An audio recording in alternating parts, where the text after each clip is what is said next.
Are you ready? A Shot of Wrestling, episode 254. And away we go. Wait, so get a shot, what? Is that the message you got? We about to go live, are you ready to rock? So take a shot. Oh, so take a shot. Oh, yeah, I'm a street breaker. I'm a heartbreaker. This is my dawn. I'm a Ramon Razor. Strict man, nature boy, about to seek and destroy. It's an SOW. Let me hear you make noise. Take a shot, boy. Is that the message you got? We about to go live. Are you ready to rock? So take a shot.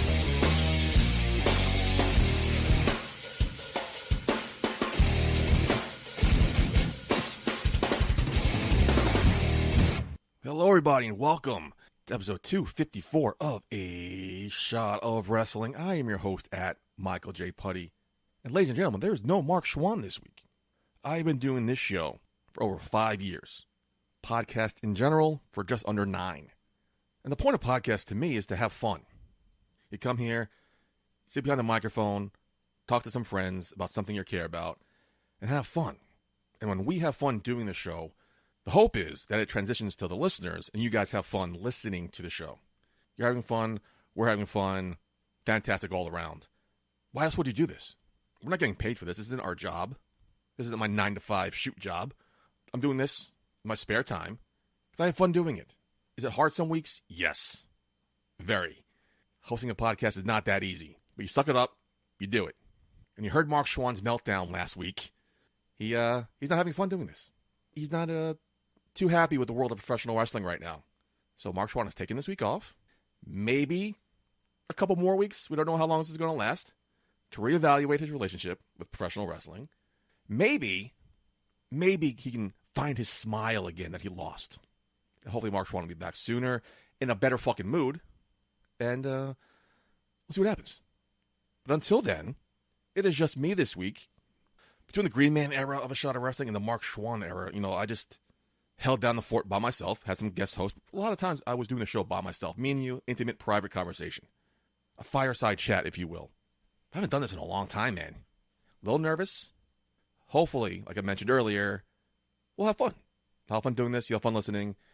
Might be a little bit different, but we're going to have fun. I tried to get a couple guest hosts on the show.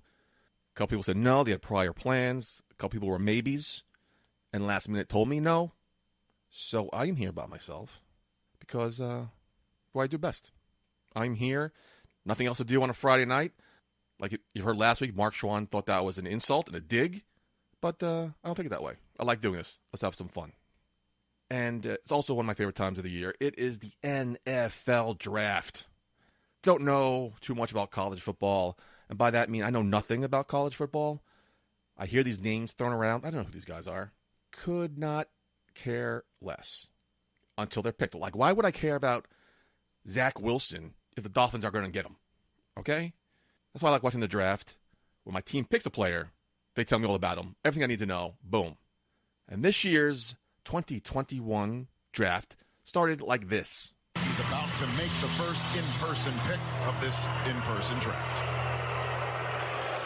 With the first pick in the 2021 NFL Draft, the Jacksonville Jaguars select John Cena.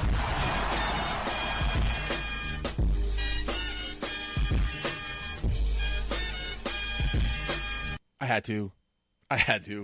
I want to say I always wanted to do that, but I never really did until tonight because it was a perfect opportunity to do the John Cena Rickroll. So, sorry about that. Hope you're still listening. Please don't turn me off. Yeah, the Dolphins had a good pick.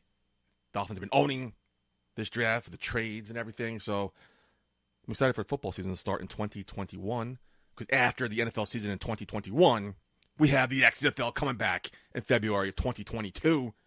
So the next several months are going to be full of football. Can't wait. But before we move on to the world of professional wrestling, I got to get a couple things off my chest. I went to the grocery store today. I went to the deli section to order some cold cuts. Got to have me some cold cuts for the weekend. And this lady is standing there in front of me. Okay, fine. I'll wait behind her. She orders, I think it was a half a pound of ham. All right. Easy peasy. I've waited a couple minutes. The guy gives her the ham. I'm like, all right, now my turn.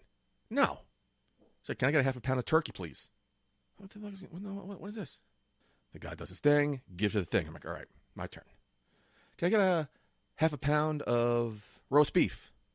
This goes on for like 5-6 times. Like she's ordering the whole fucking deli section, one thing at a time. What the fuck? I got places to go. I got ice cream in my cart melting away. Fucking ridiculous. I tell the guy, anytime I need to go, I need pound of ham, pound of cheese, pound of turkey, pound of egg salad, whatever the fuck I'm getting. Boom, boom, boom. And what happens? A couple minutes later, he gives me everything at once. So he was driving me fucking crazy. Now, like, am I doing it wrong? Like, how do you order fucking cold cuts? It's not a master class I learned in college. It wasn't a thing I learned in high school. Like, I think I'm doing it the right way. And she's being fucking obnoxious. Oh, God. So fucking stressed. Now, the problem with Mark Schwann not being here, or any guest host here, is while they're talking, I usually take a sip of my drink. But now there's nobody here, so cheers. Man. I got that Good Brothers whiskey, Talking Shop Bourbon Whiskey. Highly recommend it. Leatherwooddistilleries.com. Check it out. Nice and smooth. Not a drinking whiskey. Like, I wouldn't order it on the rocks unless I'm going to like a friend's house where I can just sip it for like 2 hours. It's not a drinking whiskey. You just shoot it, nice and smooth. The Talking Shop Bourbon Whiskey. Check it out online. And one more thing. Finally, in my life, if you follow the show, I had some good news. Something good happened to me, right? I was surprised too. When these AirPods came out, I thought they were fucking ridiculous. So stupid. I saw people have them, look like total douchebags. Right? Like, so douchey. I don't want that. I don't need them. I don't want them. I don't want to spend the fucking money on them. It's pointless. AirPods are fucking stupid. Yeah, I said it. Well, money changes the person. And when my stimulus check came in, I'm like, let me get some fucking AirPods. Because when I went to the Javits Center, I'm living in Queens, New York. I went to the Manhattan Javits Center for my vaccination shot. I had the old school wired earphones. And it kept getting tangled up. Okay? It was a mess. It was annoying. Like, I had to take them off, and they were dangling from my jacket. Then I had to put them in my pocket. When I took them out of my pocket, they were all tangled. Then I had to untangle them. So I said, for my second shot, I'm going to get these fucking AirPods. So I looked into AirPods. They're fucking expensive. 3 digits. I think it's $120, $140. I didn't really want to pull the trigger on it. And then I found there's a $200 pair that's noise canceling, much better than the $100 pair. Like, you gotta be fucking kidding me. Right? So I decided to not get the AirPods. No way I feel comfortable spending that money on these 2 little plastic pieces of nothingness. Well, folks, boredom also changes a man. Bored shitless at work. I went on Amazon, and I found AirPods, a knockoff brand. I think they're called Air Pluses. $25. Do the exact same thing AirPods do. The exact same thing. As the $200 ones, mind you. Noise canceling, answer phone calls, can skip music. So why are people spending? They look exactly the same, too. The case looks the same. The pods look exactly the same. So, like, why would I spend $200-something when I can spend, $25? 30 plus taxes and everything? Pull the trigger on those. They're awesome. I haven't really even used them much either. I use them at work. If I have to go take a walk to the store or something. So the other day, folks, I put them in my pocket to go to work. Now it's time for lunch. I go eat my sandwich. Time to go relax. Maybe watch some Young Rock on Hulu. I go take the AirPods out, and they're not there. Like, what the fuck? Check my jacket, check my pockets, check my desk. Maybe I took them out. No, they're not there, folks. I lost my AirPods. Whatever the fuck they're called. This is why I did not want to spend $200-something because I know I'm going to lose them. Or they're going to fucking break. Like sunglasses. I don't need expensive pair of sunglasses when they look exactly like a $10 pair I could buy at 7-Eleven. How many sunglasses have I lost over the years? Like, I feel much better losing a $10 pair of sunglasses than I do a $300 pair of some fucking fancy no-name or high-class brand name. It's fucking stupid. People like love to piss money away. I was thinking maybe I was mistaken. Maybe I left them at home. I come home after a long, hard day of work, pull into my parking spot, open the door. What do I see on the ground but those AirPods? Woo! Fantastic. Oh, man. No one stole them. They were right where I wanted to be. I pulled into the spot just as I should. I didn't run them over. They weren't broken. Finally, some good news came to the world of Michael J. Putty, because I needed it. And I didn't lose a $25 pair of cheap knockoff AirPods. That was my week, folks. Hope you had a better one. And as always, we're recording the show Friday, April 30th. It's crazy how the year is 1/4 over. And in a matter of, less than an hour? It's gonna be May. Again, doing the show by myself. Feel like I have to fill the time in, so please don't turn me off. I apologize. But enough of me rambling on. Let's get into the wrestling news of the week. It's time for In the News with Michael J. Putty.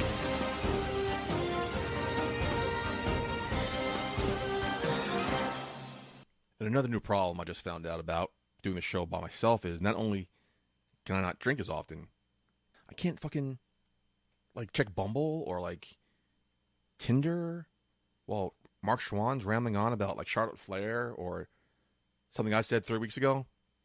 I don't really get any matches anyway, so whatevs. We've been talking about it for months, ever since Tony Khan knocked down that forbidden door. Will WWE work with other companies? And the overall consensus on this show is no. They say they will. They're open for business. And by that, they mean Chris Jericho coming on Stone Cold's podcast. They don't mean actually working with other promotions or showing up in other promotions. Well, apparently I'm wrong, because W is reportedly looking into forming a partnership with MLW. Again, not a big top-tier company, but it's still not in the WWE universe. They reportedly don't like the rep that they have, that they don't work with other companies. So this has sparked their possible drive to change that. It is said the idea is for NXT to send over some talent to MLW who aren't getting a lot of TV time. This is the way they can get some experience. It is said to be reportedly similar to the deal they had with Evolve and ECW back in the day. Now let's see if anything comes of this deal. There are a lot of NXT stars who are not getting the opportunity to be on TV every week. It's only a 2-hour show. And that roster is pretty deep. So MLW could be a different environment, a chance to learn more in the ring, maybe get some TV time as well. So this is nothing but good things. But if they're equating this to the deals they have with Evolve and ECW, well, none of them are around anymore. Both of them are bought out by WWE. So could this be the beginning of the end of MLW? Or do they truly mean what they're saying this time? Who knows? We'll have to follow the story pretty closely. In other news, a topic we seem to talk about every 2-3 weeks for the last several months, maybe more. And that's not an insult, it's not a derogatory statement, it's just the fact that everything is changing so quickly that the news keeps evolving. No one knows what the hell's going on. Well, AEW has Daily's Place booked until June 30th. Now, could that mean AEW starts touring again in July?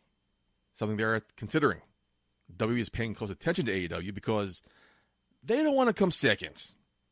The WWE has told their talent about July or August might be a goal to start touring again, but they want to beat AEW. So if AEW starts in July, could W start touring in June? Is that too quick?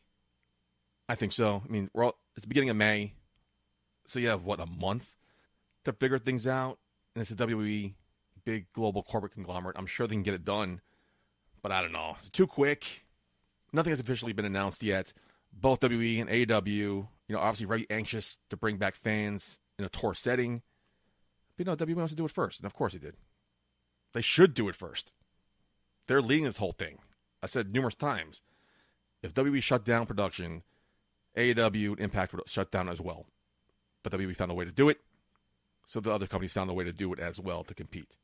So of course WWE wants to take the charge, be the leader here, and bring fans back, and being the first one to start touring again. But again, I've been saying it for a while now. Things are getting better. COVID is still spiking in certain areas of the country. I'll let you guess what areas. But I don't know.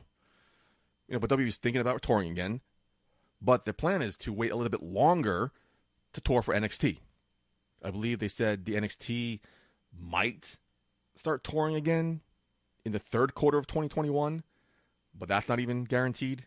The NXT already has fans in the Performance Center. And now they have this potential deal with MLW. So I don't mind them waiting longer for NXT. It makes sense. Got to be safe here. Got to be cautious here. And if they do it, but then again, on the other hand, stadiums are opening up. Baseball's allowing fans. Hockey's allowing fans. Basketball's allowing fans. So I remember Mark Schwann and I had this conversation a couple weeks ago, and he feels like by the end of the year, they're going to be packed out, sold out stadiums. I disagree with him. I still do. But I guess I could see them spacing things out. Maybe doing like they do with WrestleMania, scattering the floor, or make sure you get the vaccine passport if that's a thing, or proving you're negative or proving you had the vaccine, and like darkening or tarping off the upper seats to make it look like it's been sold out. A smaller arena look like it's sold out. It's a possibility, but I don't know, man. I just want them to start doing it so we can stop talking about it. You know what I'm saying? Again, every 2 or 3 weeks, something new comes up. There's a new story, new development that makes people questioning because everyone wants them to tour again. Of course, they want to have fans in the stands. Like how great WrestleMania was. But not only is WWE thinking about it, not only is AEW thinking about it, of course, Impact is doing it as well. The pandemic's slowing with the vaccines, like I said. They're making plans to bring fans back soon. And once fans are back, Impact plans to start taping again on the road, which apparently means regularly doing shows in Las Vegas. I don't know what's so special about Las Vegas with Impact, because they have their own TV studio or filming studio in Nashville, close set. They could bring fans into that, maybe. But obviously they got something brewing in Las Vegas. But also, think about this. There hasn't been real fans since, February, maybe early March? The Impact roster looks totally different than it did over a year ago. And it's going to look totally different in July when the new faces come in. I wonder how these fans are going to react. Because they've been piping in boos and cheers like WWE and AEW have doing. So I'm curious to see how the Impact fans will react to the new roster of Impact. But again, just got to be careful here, man. I understand the rush to bring fans back because not only financially, but, for the atmosphere itself. I mean, a lot of people said it was awkward watching the COVID-19 era of Raw and SmackDown with no fans. AEW was able to circumvent that by bringing their roster ringside, which wasn't that great, but it was still something, I guess. But life is getting back to normal. Numbers are going down in most places. So, it's coming. The light at the end of the tunnel is there. And I'm excited. Hope it does happen, but it has to be done safely and cautiously. I'm going to a Mets game next month in 3-4 weeks. So this will be my first time going out to a big, major event like that. But I'm fully vaccinated. So the people I'm going with will be fully vaccinated. They'll be outside. Maybe I'll hit up MSG or Barclays Center for a Raw SmackDown. The Melrose Ballroom for Impact. Can't wait. In other news, WWE has a lot of women on their roster, but only so many segments. Something Carmella has talked about every now and then on Twitter. She'll call out WWE for not having X amount of segments or only showing women for X amount of minutes. Well, some people are now in support of an all-female brand, including Mick Foley. Mick Foley tweeted to Vince saying, and I quote, "Dear Vince, an all-women's brand needs to happen in WWE, unless you want AEW to beat you to the punch. Sincerely, Mick at Vince McMahon." Mickie James recently revealed that she pulled for an all-female brand. Of course, this doesn't happen, and other people have pulled for the same thing. All those pitches falling on deaf ears. AEW has a ton of women on the roster who aren't really getting used much either, but AEW also has 2 other shows. They got Dark and Elevation. Still, can someone explain to me the difference of these 2 shows? And they're putting women not only from their roster, but women who they have not even signed yet as a tryout or an audition. We talked about it a couple weeks ago, too. Women aren't being used properly in WWE. And could an all-female brand help them out? I think so. Look at the cruiserweights. Look at 205 Live. Remember when that first came around?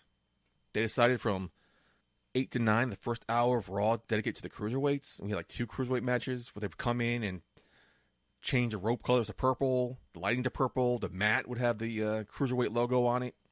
So I think this is a good idea. Give some women time to shine. It's not going to be a bad thing. I mean, what are you doing with main event? Do you need main event? Are you still even doing superstars? An all-woman brand would definitely help out, which hopefully leads to another all-female pay-per-view. I just think women are to do better here, man. It's just the same women on my TV week in and week out. There's a lot of women who are not being used properly, and I think this could definitely helped them out. Even in NXT. NXT is probably the best women's roster of the entire sport. We've been saying for a while now has been Impact, but I think NXT has picked up the ball and taken that mantle over. And even it would definitely benefit them as well. There's so many women not being used on NXT. When Raquel Gonzalez and Dakota Kai came out to accept the tag team championships after winning the Dusty Rhodes Classic, the aisle was lined with women. I did not know more than half of them. Like, who's that? Who's this? I'm keep looking for Brandy Lauren. I think her name was, I forgot her name now. That's the only one I knew. I didn't even see her. There's so many women, I don't know who the people are. An all-women brand, an all-women show definitely help out not only the women, but the fans as well. I think fans want to see it. You had the main event, WrestleMania 35. You had the main event this year. Women are no longer the bathroom break. So definitely give them a chance to shine. And I hope this happens. So please, Vince, listen to Mick Foley. And finally, in other news, just a heads up.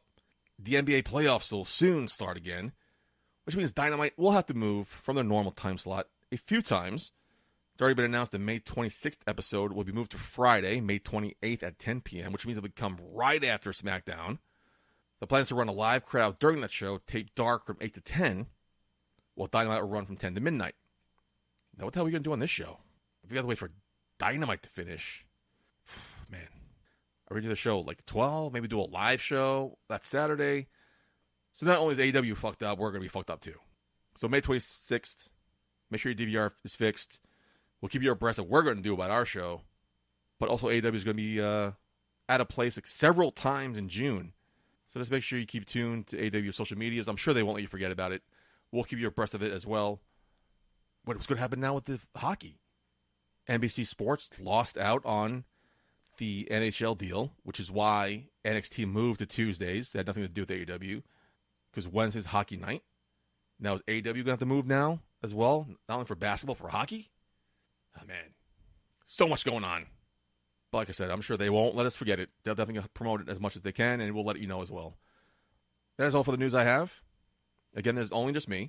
There's nobody here to bounce things off of. So if you have any comments or questions or any input you want to add to the news stories I mentioned, please email us at inbox@shotwrestling.com or slide into our DMs, Shot Wrestling No A on social medias.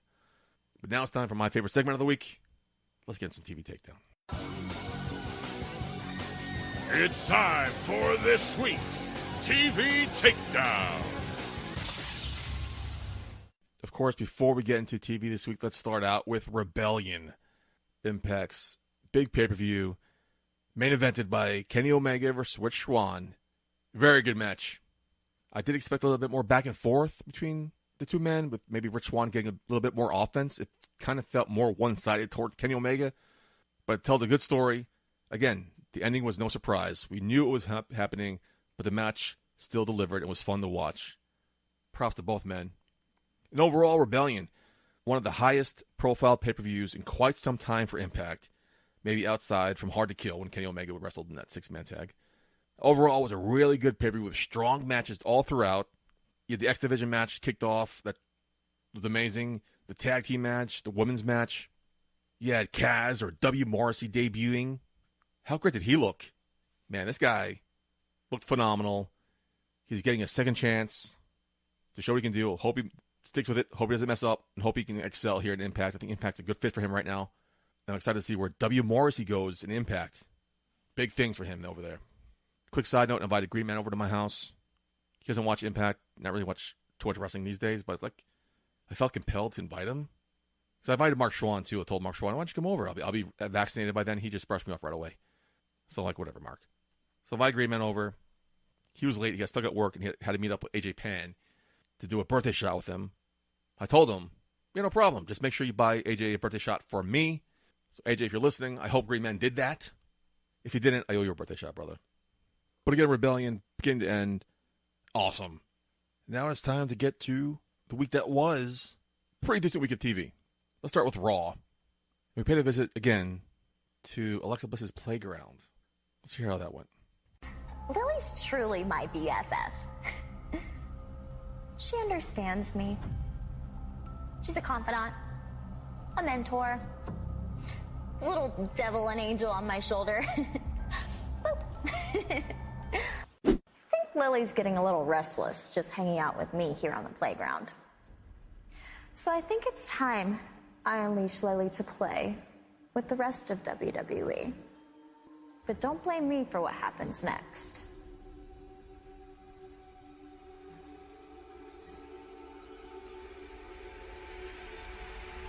Lily made me do it.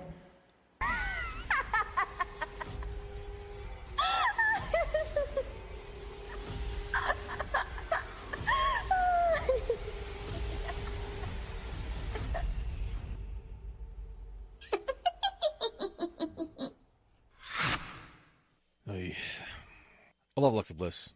She's amazing. One of the best female talents on the entire roster right now. And for the past couple of years.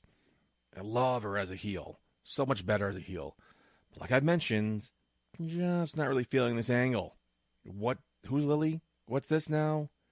Like, especially since she broke away from The Fiend. They're no longer simpatico. It's like, what the... Lily? Like the new Fiend? Is she become Lily now through some creepy fucking mask? Again, I don't need two fucking fiends on the same show. But I am curious. Something to look forward to on Raw every week to see what's going to happen next. And so far, I am not buying into it.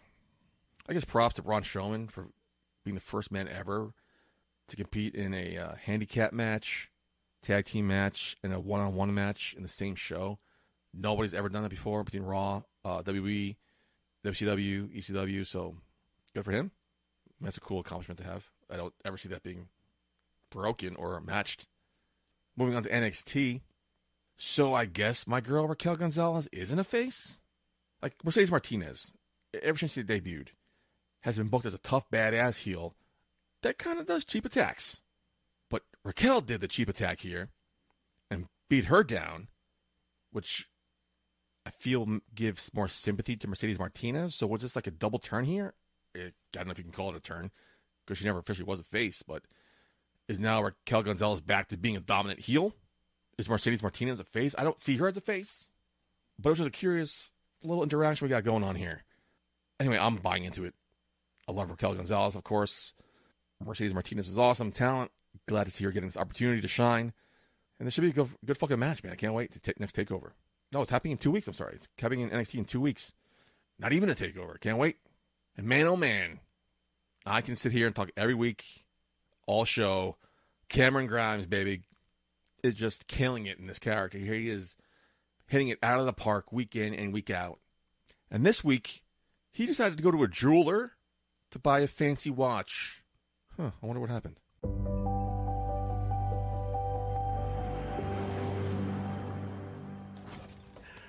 Watch out now. Cameron Grimes in the building.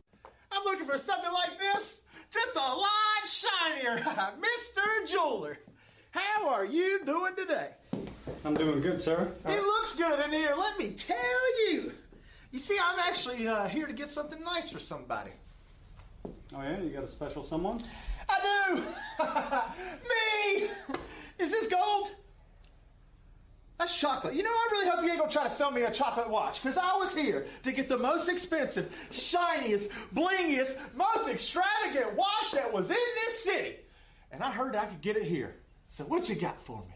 Oh, I got something for you, Mr. Grimes. That's great, because I got nothing but time. Well, I mean, are you sure this thing's working? It's not even going TikTok. Carrie Cross would hate this thing. I think it's perfect for me. You know what? I'll just wear it out. Ring it up. Oh, man, it's so good. Okay. I love it. That's not a bad watch, kid. But it's not $1 million watch.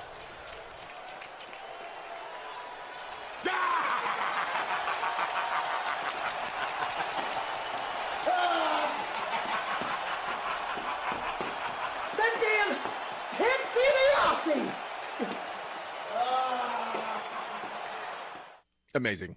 They've been building this for a couple months now, this big moment. You kind of saw it coming when you saw that guy sitting in the corner with the newspaper over his face. You had a feeling that was going to be Ted DiBiase because the way he came in, the way they showed the jewelry store, it was very reminiscent for us old folks. Remember when Ted DiBiase went to a jeweler in Stamford, Connecticut to custom make the $1 million belt. Very reminiscent. So, kind of expected this to happen, and it did not disappoint. It was fucking fantastic. Hope this leads to more segments. It was awesome. I love how the $1 million man just gets under his skin so much. Well done, Cameron Grimes. Sticking with NXT. NXT going to be my takedown of the week because NXT was fucking awesome this week. Adam Cole sat down for the first time since that big takeover match. I think it was like a 4 or 5, maybe even 6-minute interview. Again, I've cut it down, so let's hear the highlights. All right, man, you got some questions for me, or what's the deal? Yes, first of all, thank you so much for your time. We really appreciate it. First of all, how has your recovery been after such a brutal match? I've been better, for sure. I've also been worse. I've fought and I've wrestled through worse. You know, when you look back at my 403-day legendary reign as NXT champion, the War Games matches that I went through, the fact that at the peak of that championship run, I had a broken wrist. Whether I'm 100% or not, I'm still way better than that entire roster. His first week back, Kyle O'Reilly, he opened the show. He main evented the show. What do you say to people who are saying he is now the face of NXT? People get so excited at every turn to be able to say, this is going to be the next big thing in NXT. Because listen, Kyle got really, really lucky at TakeOver. He got lucky for beating me, even though I had him beat earlier in the match. And Kyle's going to listen to other people saying he's ready for the main event spot. He's not. There's a reason he's been here almost 4 years. And people just now are trying to recognize him as a main event player. I know the anxiety that he's dealing with. I know that he is not sure if he's ready to be in the main event. He's definitely not sure if he's ready to be NXT champion. And the reason he feels those insecurities is because it's very real. And at the end of the day, only time will tell if Kyle's ready for a spot. But as long as I'm in NXT, he's never taken mine. Where do you go from here? I know exactly where I go, but that's none of your damn business. That's nobody's business. Right now, I'm upset, I'm bothered, I'm pissed off about the fact that people are thinking Kyle O'Reilly is going to replace me. After me, Adam Cole, carrying that brand, and no matter where I go, no matter where I end up, you are going to see the best damn Adam Cole that anybody has ever seen. I can promise you that. Great job by Adam Cole here. Great interview. If you have a chance to listen to the whole thing, go ahead. It's on YouTube. He put himself over throughout the whole interview, you know, the way a top heel should. And I really like the part about Cole saying, though, even though he lost to Kyle, he's not sure that Kyle's ready for the top spot. Great take on that. It was just, now I guess this feud's not over, man.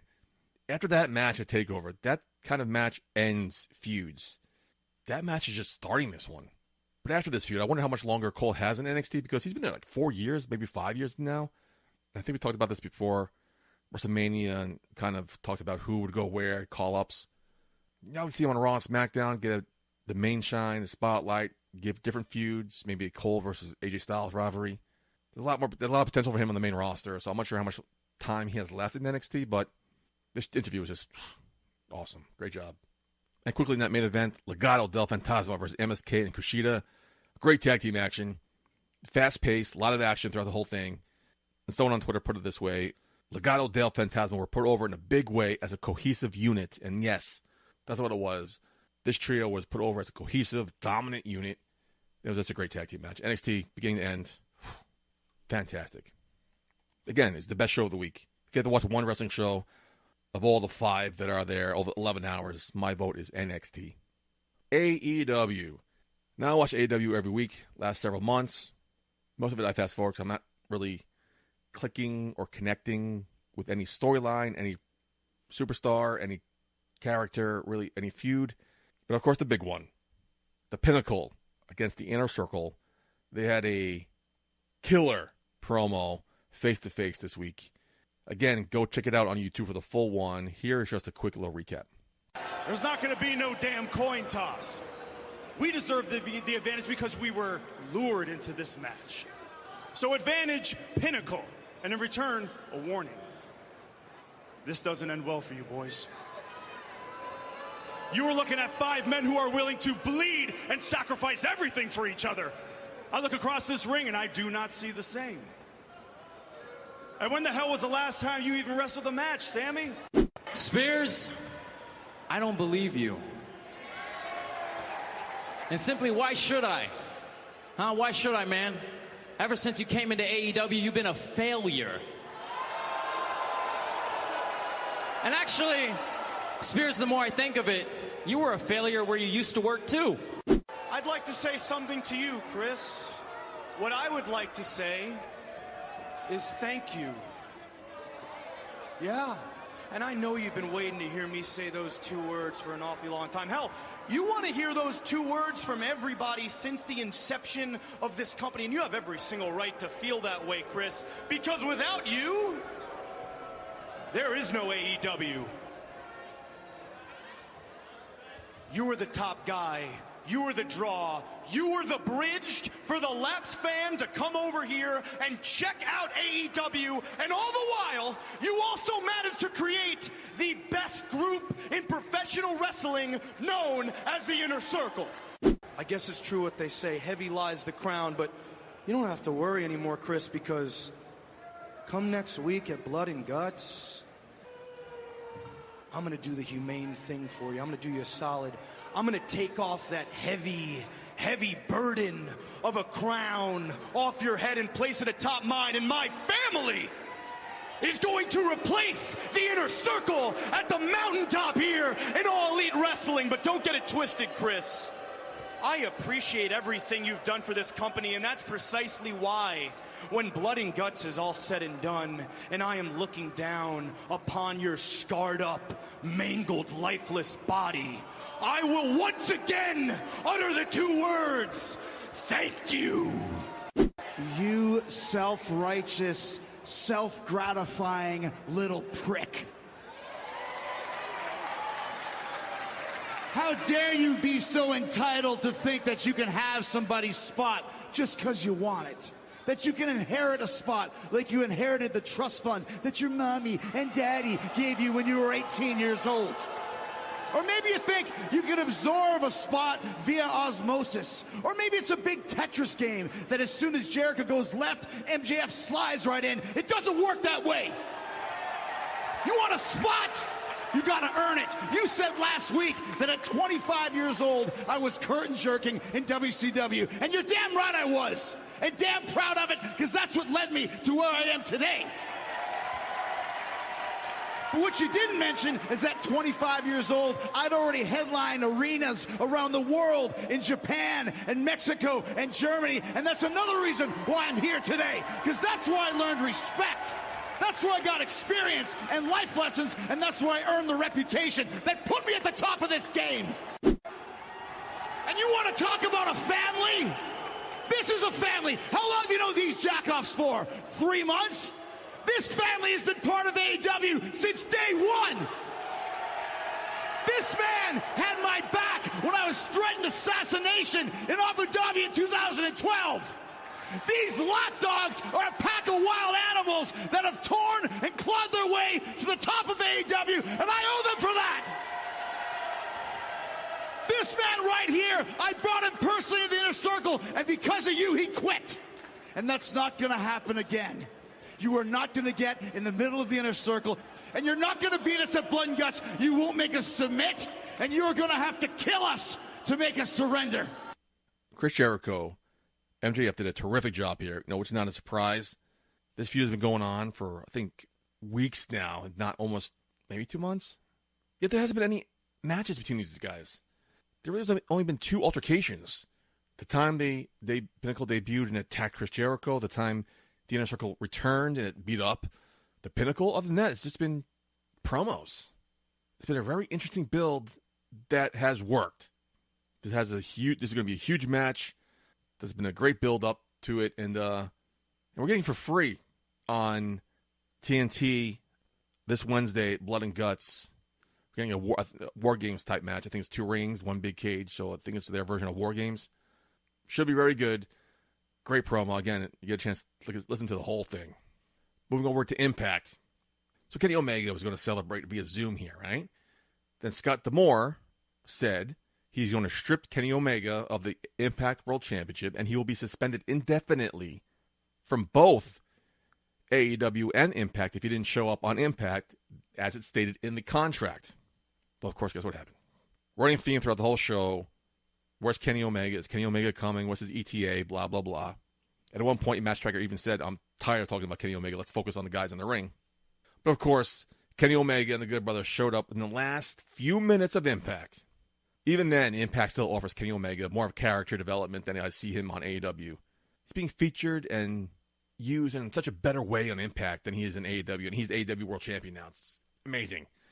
Impact Wrestling benefits big time by having Kenny Omega on their roster. And as their World Champion, let's hear how the end of Impact played out.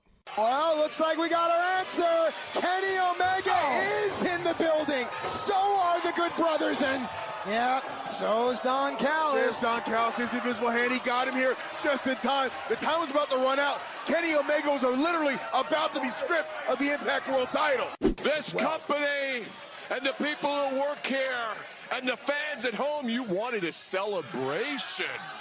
You wanted the greatest wrestler in the last 20,000 years here in the building. Be careful what you ask for, because you might get it. You got it tonight. What a great way to celebrate than to beat down these punks and leave them laying. Enjoy your Impact World Champion. Nice of you to show up, Kenny Omega. This is the celebration. D'Lo, as far as I'm concerned, turn out the lights. The party's over. I am disgusted by what I'm seeing. Obviously showing up at the last minute here and then just destroying two contenders for the championship. Who can stop Kenny Omega? That's the question. That is the question, Matt Striker. Who can stop Kenny Omega? And that is the same question we asked you guys on our Twitter, Shot of Wrestling. 65% said Moose, 5% said Rich Swann, 15% said Ace Austin, and 15% said other. Some of you guys left your comments. At 23_Revelation posted a gif of Moose. Our own Mark Schwann posted a gif of Samoa Joe. At X Team Zuleta 24X posted a gif of Chris Bay. It is no secret I am a huge fan of Moose. Think Moose is just right at the cusp of being a main event top-tier guy in Impact Wrestling. I don't think he's the guy to take it away from Kenny Omega. That match I would love to see. I would pay money to see that match. But it's just, they're both heels. The characters, I don't think the storyline would work. Samoa Joe's a good guess. There's going to be some big names returning for Slammiversary, much like last year. I was talking to Green Man, again, as he was at my house watching Rebellion. Samoa Joe's legacy was built in Impact TNA. I know he had a great career in Ring of Honor, but his legacy, his career, most notably, is built in TNA and Impact. TNA Impact is different than it was back then. Samoa Joe comes back to Impact. I feel like it would kind of be a big fish in a small pond. I don't know how he fits in the current day modern Impact Wrestling. I would love to see him back. It'd be a huge, huge asset for Impact. I would love to see it. Now there's so many more potential matches and rivalries for him on the current roster. I'd love to see him back in Impact. I just don't know if that's where he wants to go. But again, I was talking about Impact. The sky's the limit. Impact's fantastic. If you have to watch another show, Impact after NXT. NXT, Impact, maybe SmackDown. Impact, SmackDown is kind of tied. But speaking of SmackDown, finally let's wrap up TV Takedown by talking about SmackDown in that main event. Roman Reigns versus Daniel Bryan. I had high hopes for it. It met those expectations. What an outstanding match. This might be a match that might be on my early list for Match of the Year contender for 2021 Year-End Putty Awards. Again, I mentioned at the top of the show, we're only 1/3 of the way. Again, I mentioned at the top of the show, we're already 1/3 of the way done of this year. And right now, this might be my short list for Match of the Year. I mean, there was no sketchy finish. You knew Roman Reigns was going to win this, of course. But there was no false finish. There was no sketchy finish. It was a clean victory for Roman Reigns. I thought it was going to be a cheap win. I'm glad I was wrong. It was much better this way. I'm happy. Main event, Jey Uso didn't appear until after. It was just these two guys brawled out. Were given plenty of time. And this match was a great way to end this week of wrestling. What a highlight, man. Roman Reigns, Daniel Bryan did not disappoint. Check it out if you get a chance to on their YouTubes or wherever you can find it. See it on Peacock, I believe. Or Hulu, right? Isn't it on Hulu? Didn't we have this conversation last week, Mark Schwann? Well, finally, folks, that is all the TV I have. Pretty good week of TV beginning to end. Again, it was just me this week, so we went show by show. Usually we pick one or two things from the week and have an open discussion about it, maybe a debate. But there was something from each show I wanted to touch upon, and this was the perfect week to do it. But how about we get into some go-home thoughts? Not for nothing. Pretty good show. And like I mentioned earlier, I had fun doing it. If I had fun doing it, I hope you had fun listening to it. You know, if I have enough time to prepare to do the show by myself, it's fun to try to get these clips. Because you guys don't want to hear me rambling on for like 45 minutes. That's why I try to incorporate the clips, the highlights that I enjoyed throughout the week. And I had fun doing the show. It's been the most fun I've had doing a show by myself in a while, I believe. Hopefully it won't be another one for a while. Hopefully next week we'll have a guest host with us. Whether Mark Schwann's back or not, whether he finds his smile, or maybe a special secret guest host if he can't come back. Either way, if you had fun listening to the show, wait to 2:55. It's going to be even more fun. With that being said, make sure you check us out on social media. The conversation is always going on. Your comments could be read on the next show, so get involved. We want to hear what you have to say. Shut Up Wrestling No Way on Facebook, Instagram, Twitter. Shut Up Wrestling on YouTube. Check out Hollywood's Corner, Green Man's past interviews. I believe we have Marty the Moth, Martin Cassius. We interviewed him a while ago. That's up there. He just returned to AEW Dark last week, if not this week. Again, a lot of people we're seeing on AEW Dark, or I guess Elevation, Revelation, whatever it's called. There's been a lot of guys we've interviewed throughout the 5 years of this show. So definitely check out our YouTube, Shot of Wrestling, for interviews. We still have that hotline. Dial it up, 619-343-3005. You can text us, leave a voicemail, any comments or questions or thoughts of the news or TV takedowns. We can always play it and get involved. Again, get involved in the conversation. This show is from the fans, for the fans. You want to hear what you guys think. Or you can email us, inbox@shotofwrestling.com. And that's it. So for everybody here at Shot of Wrestling, I have been your host at Michael J. Putty. Until next week, Putty out. Hey, baby, I hear the bell ringing, hip tosses and body slams. Oh, my. And maybe you seem a bit confused. Yeah, baby, but I got you pinned. Ha, ha, ha, ha. But I don't know what to do when I see them with that golden case. They're cashing it in. Authority all in my face. What is a man to do? Good night, everybody.